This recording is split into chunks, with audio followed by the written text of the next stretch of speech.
To the show as it day hot. My name is Miss Solex for this afternoon, and I have the beautiful Sharon Chuku, my co-host, joining me in the studio this afternoon. Good afternoon, Sharon. Happy Monday, happy new month, yes, and happy February, happy everything. Yes, exactly. Happy Valentine in advance. What's the plan? I don't know. Maybe our viewers will let us know if they have something planned for us, but no plan on my end. No plan for yourself? Yeah. What about me? I don't understand. Yes, as for Valentine. Yes, okay, you should be my Valentine. Yes. Stop it.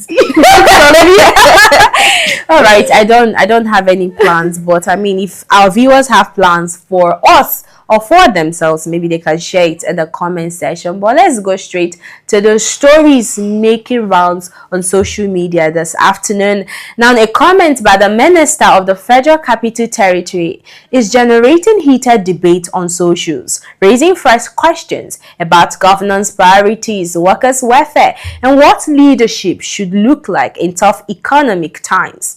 The Minister Nyesom Wike, speaking at a public event in Abuja, defended the administration's spending choices,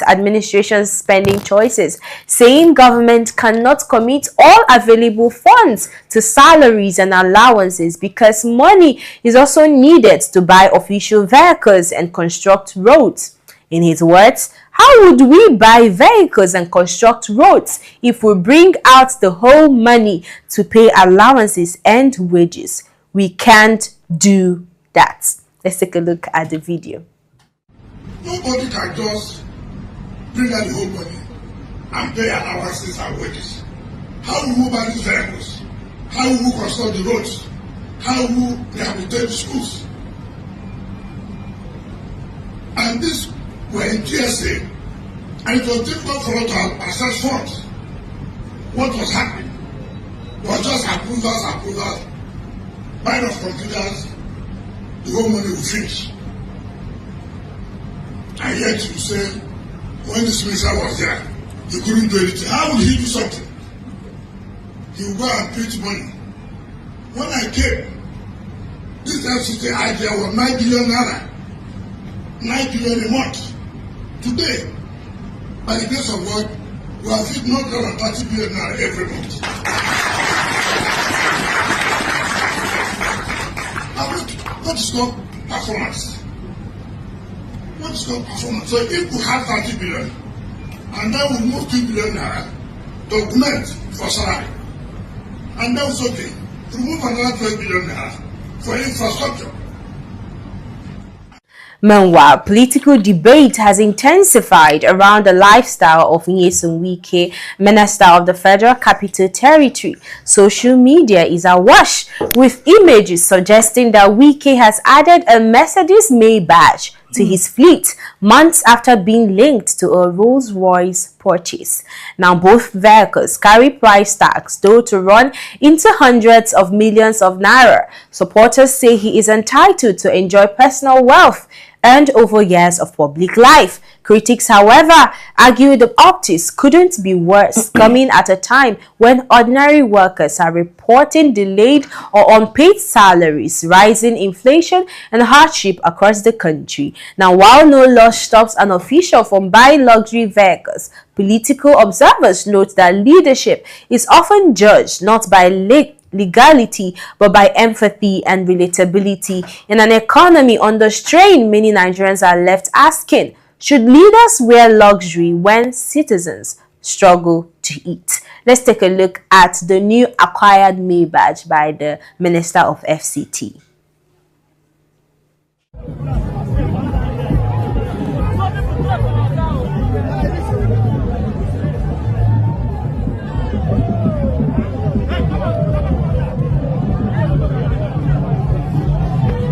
You know you could be the winner if you really wanted to, right? But the problem is, you keep playing that what if game. What if it don't work? What if I fail? What if it does work? What if you win? You're going to be sitting there happy, right? You say you want to win, but then you're scared to lose. What sense does that even make? Look, you can't talk about wanting to win and then be scared of the risk. That's not how this works. If you lock in, keep your head down and stay focused on the vision, how could you not win?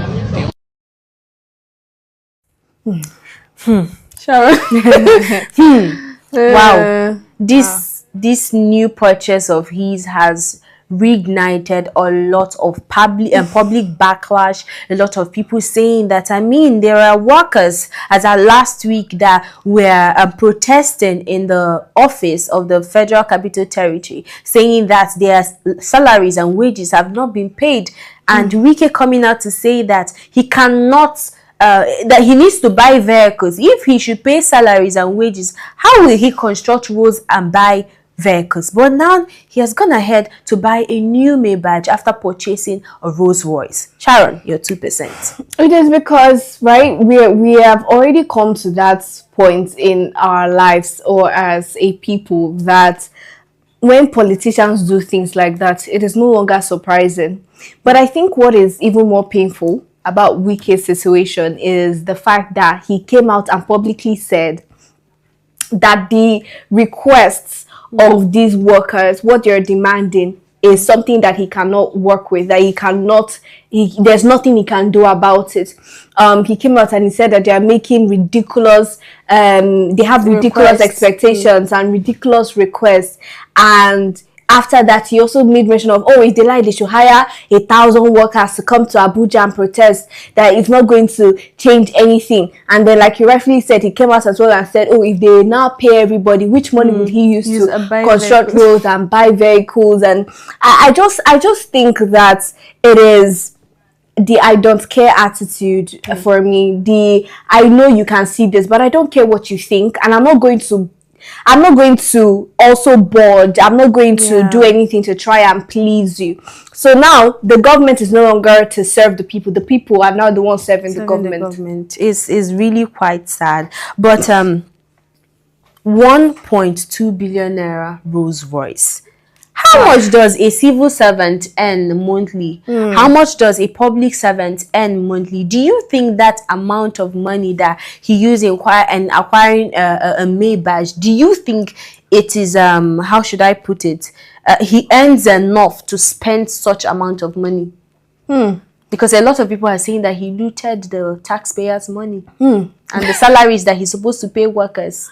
Obviously, I think, right, normally as a public official, as for someone like Wike, who has been a two-time governor and currently the minister of Wike, yes, he can afford luxury vehicles, and like you said earlier, the law does not stop them from acquiring luxury vehicles. I think for me, it is the fact that the time when he is making these purchases is the same time when the workers in FCT are crying out for their salaries to feed, not salaries to buy extravagant things or for luxurious purposes. They literally need that money to feed themselves, feed their families. And this is the time when we're seeing him in 2 different luxury vehicles and parading everywhere. You can see the type of attention that video gathered, the whole drama that surrounds that particular video when the car was coming in is as if he wanted the public's attention. They're not even trying to be low-key anymore. That respect, they don't have it anymore. They're not trying to hide. It's just in daylight. Everybody can see what they're doing. And I think for someone like Wike, who over the years we know he doesn't care, and his mouth is not even something that he hides, is always quick to say where he is standing on anything at all. Maybe tomorrow we're going to see another press conference, because I said it before and we actually did see a press conference. So he would do a press conference to come and explain why he has that. Remember that the house that we saw in Florida belonging to Wike, we've not heard anything concerning that. It's his forefathers' inheritance. He inherited it from his forefathers. But I think this is quite insensitive. When we discussed about the salaries of the workers in FCT, I said something about that. I mean, it pays, it gives you nothing, or it takes away nothing from you to address these people, dialogue with these people. You already know what their pain point is. You already know their grievances. What happens to, calling them together and having a talk with them? And he said, according to him, he said that, just like what he said, that he has has had conversation with these people, but that their expectation is too frivolous. And I'm just like, how is it that their expectation is too frivolous? These are the people that are working, toiling their lives on daily basis so that you can maintain the luxury lifestyle that you're living, and you cannot even give them comfort. What they're asking for is not even extra pay. They're asking for their current salary to be paid. I think it's quite insensitive that, I mean, you don't care. You're just so disconnected with the people of FCT that just to shame them and to tell them that you don't care about their feelings, you went ahead to buy a Maybach when you already have, you know, Rolls Royce. I don't have a problem with him acquiring all those things, but what I'm saying is there are issues that we know in FCT that he is yet to attend to, that he has gone ahead to let me not even talk about the campaign that he has been doing for President Tinubu, leaving FCT in the hands of, you know, bandits and the rest of them, all the while that he traveled out. But when he came back, I was expecting that he would provide succor for the people of FCT, but obviously he's out to enjoy his life. Well, we're going to take our second story for the afternoon, which is a heartbreaking story of Ifunanya. Now, in a heartbreaking development coming out of the entertainment scene, a young Nigerian singer, Ifunanya Wangeni, popularly known as Naya Music, has died after being bitten by a snake at her residence in Abuja. Ifunanya, believed to be about 25 years old, is a rising voice in the music scene and had been gaining attention for her powerful vocals and engaging online presence. According to reports, she was beaten at home and rushed to the Federal Medical Center in Abuja, where she was pronounced dead on 31st January. She took herself though. Her choir, the Amemusu choir, confirmed her passing, describing her as a promising talent on the cusp of sharing her credible voice with the world. Now, social media users have since shared footage of the snake believed to be involved, and some unverified reports say the hospital struggled to administer anti-venom, prompting renewed calls for improved emergency care. Now, I would love us to take a look at the talent that we lost because our healthcare system couldn't provide anti-venom vaccine. Let's take a look.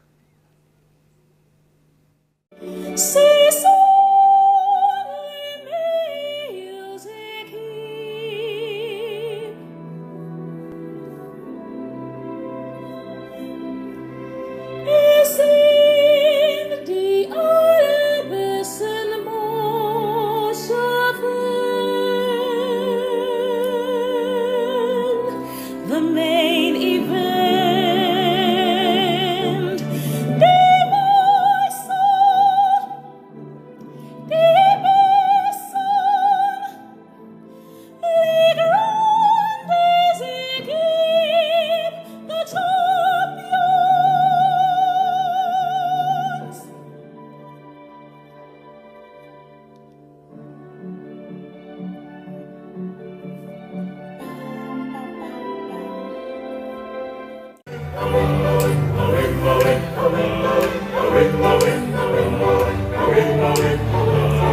In the jungle, the mighty jungle, the lion sleeps tonight. In the jungle, the mighty jungle, the lion sleeps tonight. Are we on my way? Are we?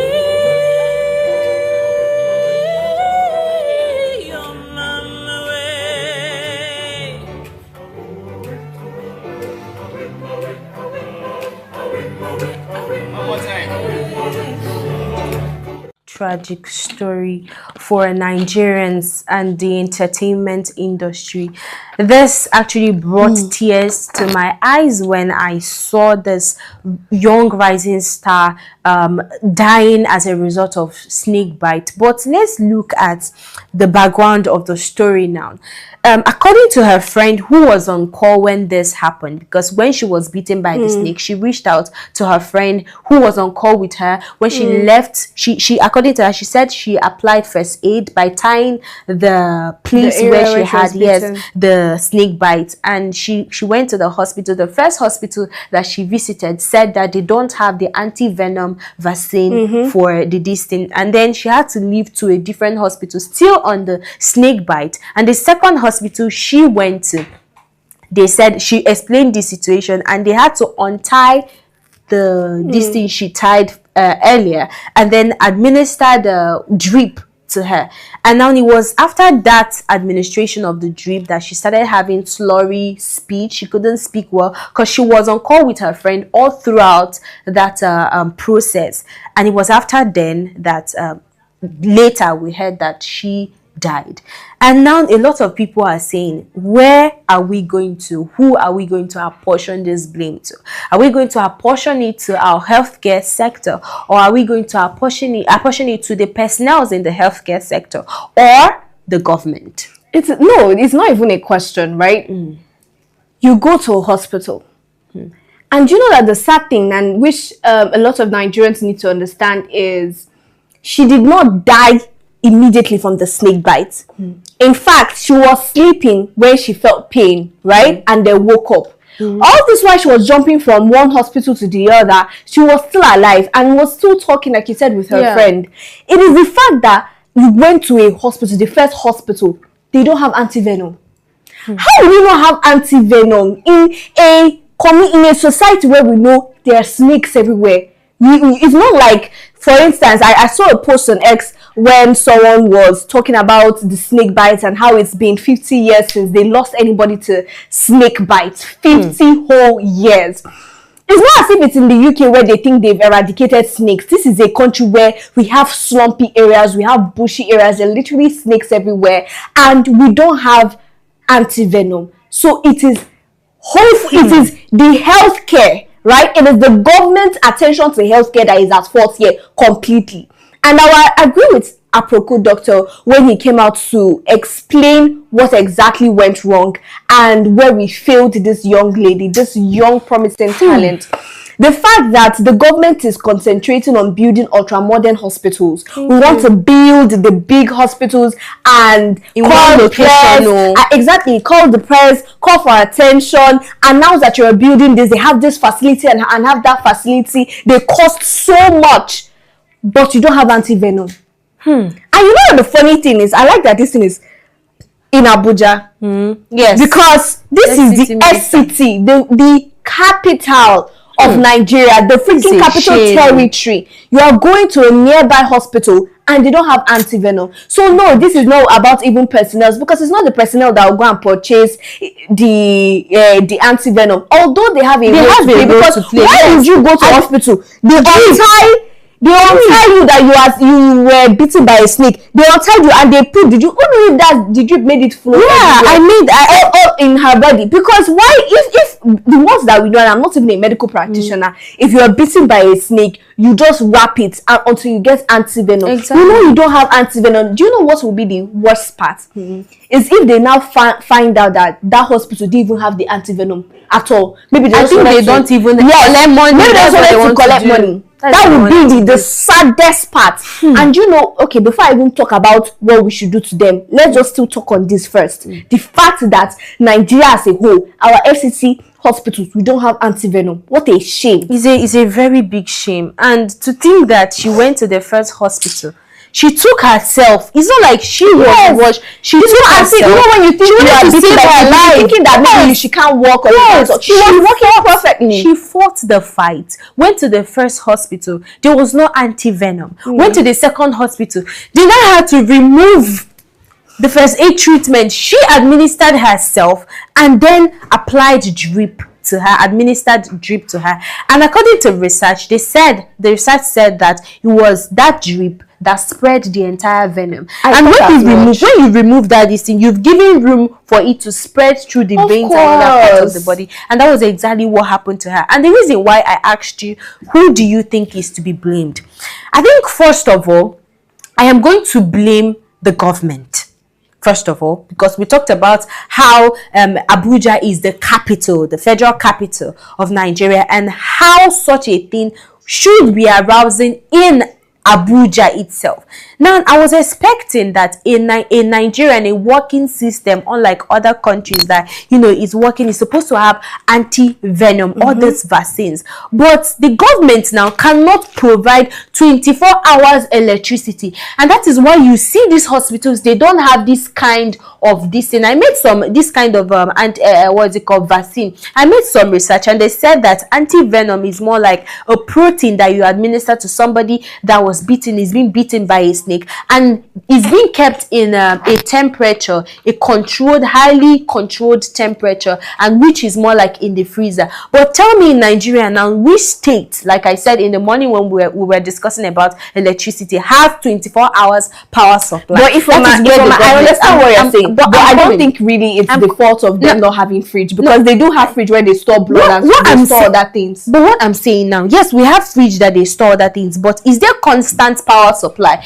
If you make research on that venom, it's the temperature is how should I put it? It's supposed to be in a freezing area. So it's not all hospitals that have that. I've gone to some hospitals that they will tell me, oh, there's a certain vaccine that is supposed to be in the freezer, but they don't have light to put it in the freezer, so they don't get it in the hospitals. That is why you're seeing all these type of things. You will not see them in all these hospitals. So number one, I'm going to blame the government. Because if light is being provided just like what a normal country should provide, this should have been averted. We would have had anti-vaccine, anti-venom in hospitals. That is number one. And number two, I'm going to blame the healthcare personnel that administered that to her.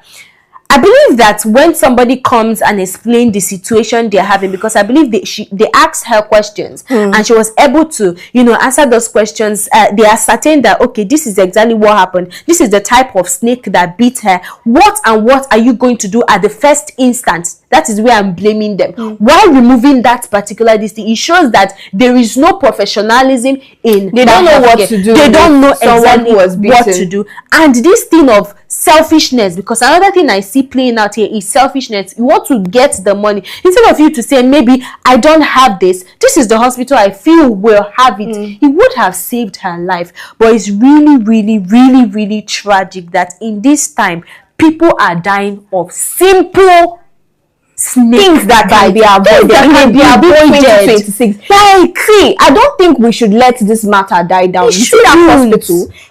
I will say this before. I've said it before, and I'll say it again. Nigeria does not have the culture of suing people. We just always settle things out of court. But you see, when lives are involved, when we are talking about the loss of lives, the hospital that took that girl in and to give her drip, which led to the fast spreading of that venom in her body, should be sued. I'm telling you, they should be shut down. They should just shut down. And we got the license of the doctor who was, because even the friend that was on call with her said that there were some questions that the doctor was asking her, and she was checking time, like, why does all of this matter right now? Why are you trying to delay this thing? You're asking questions that don't make sense. Someone that is on a timer, you are asking them irrelevant question. Honestly, I agree that they don't even know what they're doing at the first place. It's so sad. I was watching one pronouncement or speech by a lady that was once a healthcare professional in Nigeria, but had to leave Nigeria because of the state of the healthcare sector. And right now she's in United States, and she was saying that there is this particular drug you give, this vaccine that you give to people that develop stroke, when they have blood clots that leads to stroke. I think they call it T and K. But that she knows that in Nigeria here, that we cannot even boast of anything like that. And that is why we are seeing a lot of people that have these first stages of stroke leading to the third stages or the severe stages, when you can just administer that T and K and it absorbs that stroke immediately. But Nigeria here, we cannot boast. We are far behind. In healthcare system in Nigeria, the government allots 5% of the revenue that we get to healthcare. But when it comes to buying Rolls Royce, when it comes to traveling across the country, when it comes to spending frivolously, that is when you will see them in action. And when it comes to, I'm still pained by what happened. I think that should be Benin Republic, when the president sent troops to go and quell the what's it called, the coup attempt. I think that should be Burkina Faso. I'm still pained that up till now we are yet to fight a lot of things that are troubling us in Nigeria, that we have to go and help other countries. There are other countries that Burkina Faso would have called upon to assist them, but Nigeria has to rush to go and see. When Nigeria is here, we are bleeding on a daily basis. And this, like I said, is really a sad and tragic story of a young lady, promising star. I listened to her voice. I was having jitters in my body. I'm like, this is the voice of an angel. By the end of the day, I think Nigerians or the earth lost an angel while heaven gained one. But let's move over to our last topic for today. Still on entertainment, African sound continues to command the world stage this afternoon, but not without mixed emotions back home. At the 2026 Grammy Awards in Los Angeles, South African star Tyler walked away with the trophy for Best African Music Performance, beating out some of Nigeria's biggest names in the process. The award presented at the Grammy Awards went to Tyler for her hit single, Push to Start, a song that has dominated global charts and dance floors over the past year. In doing so, she edged past a high competitive field that included Nigeria's heavyweights, Burna Boy, Davido, and Ira Star. This win is marking her second win in the same category, making her the first artist to achieve that milestone since the award was introduced. First of all, congratulations to Ira Star. But let's talk about the fact that Ira Star or Tyler. Oh my God. Let's talk about the fact that she was able to beat Ira Star, who has been in the industry. I think I even recently heard of Tyler recently. I think that should be last year when she won the award. I'm like, after that, what was that song? This is Water. It's called Maybe others. Before then, I think I've heard her. There was even a collaboration she did with Ira. Yeah, but I'm like, how is it that she was able to beat the giant of Africa, Burna Boy, Davido? Like, how is that possible? You said congratulations. Yeah, congratulations, Tyler. But I don't get it. I really don't get it, because I think she's even gotten an award for, what category was that? But it had to do with Afrobeats. Yes, and she came out to clarify that she doesn't do Afrobeats, although it's all part of the culture. But Amapiano and all of that, she just wants to give more attention to that. But it will always amaze me how Tyler will always clinch the Grammys, even when she is in the same league as Burna Boy, Davido, and Ira Star, who, in my opinion, I feel do better, and who their songs have more visibility. I'm not saying her songs don't have more visibility, but I also think that, because I last year, I can't remember now, Grammy came out to clear the air as to how Grammys are being won, how songs are being nominated. And apparently, I just think that whole process favors Tyler. I don't know how, but it just favors her in a way, because it's maybe the first time I understand, but the second time again. Something I don't know. Something is amiss. But congrats. I agree with you. I mean, Burna Boy has been in the Afro industry for a very long time now, and I believe even outside the borders, people know him too well. And I mean, he has won some awards, but this one I was really expecting that he will win it, because I think he's an Afro. A lot of Nigerians were really expecting Davido.